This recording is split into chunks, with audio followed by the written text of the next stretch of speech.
Base of ম্যাথমেটিক্সে তোমাদের সকলকে স্বাগত। এখন আমি আলোচনা করছি মাধ্যমিকের গণিত সাজেশন নিয়ে। আজকে তার তৃতীয় পর্ব। গত পর্বে আলোচনা করেছিলাম 20 নম্বর যে শর্ট প্রশ্ন থাকে তা নিয়ে। তোমরা জানো যে তোমাদের শর্ট প্রশ্ন অর্থাৎ 2 নম্বরের প্রশ্ন মোট 10টি করতে হয় 12টির মধ্যে। আগের পর্বে অর্ধেকটা সাজেশন বলেছিলাম, আজকে বাকি অর্ধেকটা বলছি। তোমাদের কোষে দেখি 12 অর্থাৎ যেটা গোলকের চ্যাপ্টার, সেখানে 16 নম্বরে 2 নম্বরের প্রশ্ন আছে মোট 5টি। এখানে কিন্তু সবগুলোই করতে হবে, তাই এখানে ব্র্যাকেটে লিখে রাখলাম সম্পূর্ণ। তারপর কোষে দেখি 13, এটা তোমার ভেদের চ্যাপ্টার। এখানে 17 নম্বর প্রশ্নে তোমরা দেখতে পাবে যে 2 নম্বরের প্রশ্ন মোট 5টি আছে। এখানেও 5টি প্রশ্নই তোমাদের করতে হবে, তার প্রত্যেকটি প্রশ্নই কিন্তু ইম্পর্টেন্ট, কাউকে ছাড়া যাচ্ছে না। এবার চলে যাও কোষে দেখি 14, এটি হচ্ছে তোমার পাটিগণিত অংশীদারি কারবার। এখানে 17 নম্বর প্রশ্নে দেখবে যে তোমাদের 2 নম্বরের প্রশ্নগুলো আছে। এখানে মোট 5টি প্রশ্ন আছে, আমি 3টি প্রশ্ন দিলাম, 1, 3 এবং 4।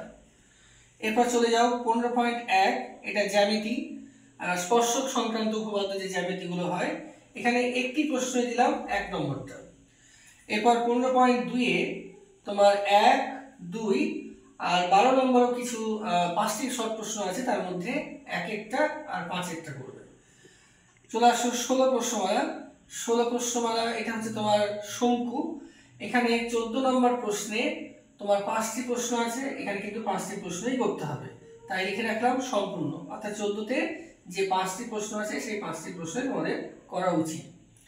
এরপর চলে আসো 18.4, এটি হচ্ছে তোমার জ্যামিতি, এটা সদৃশতা চ্যাপ্টারের। এখানে 8 নম্বর প্রশ্নে দেখবে 5টি প্রশ্ন আছে, এখানেও 5টি প্রশ্ন তোমাদের করতে হবে।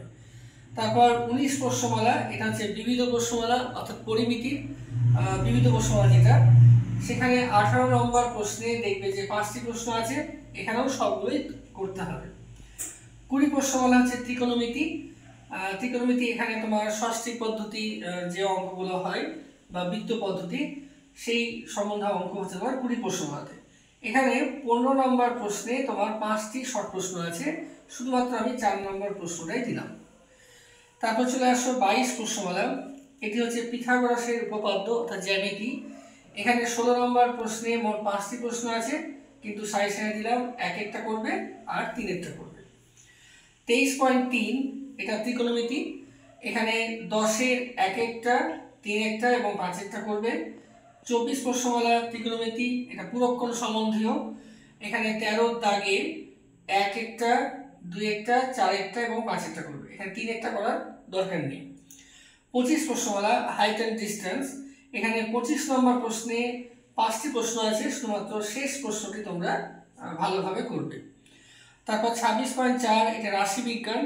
রাশিবিজ্ঞানে 10 নম্বর প্রশ্নে শর্ট প্রশ্ন আছে 2 নম্বরের, এখানেও 5টি প্রশ্ন আছে, তো তোমরা অবশ্যই 3 নম্বর প্রশ্ন এবং 4 নম্বর প্রশ্নটা ভালোভাবে করবে।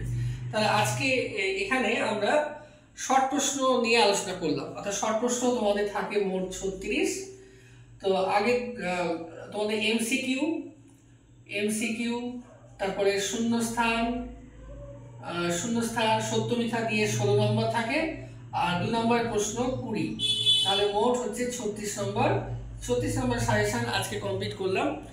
এবার তোমাদের যখন তোমরা পরীক্ষার জন্য যখন প্রস্তুত নেবে, আমি সাজেশন করব তোমরা আগে শর্ট প্রশ্নগুলো আগে দেখবে।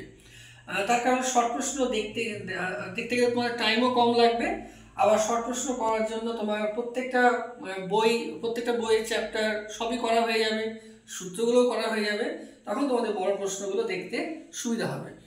তো এর পরের ধাপে তোমাদের সাজেশন বলবো জ্যামিতির উপপাদ্য, সম্পাদ্য, এক্সট্রা উপপাদ্য নিয়ে সাজেশন বলবো। তো তোমরা অবশ্যই সামনের পর্ব দেখবে। Thank you.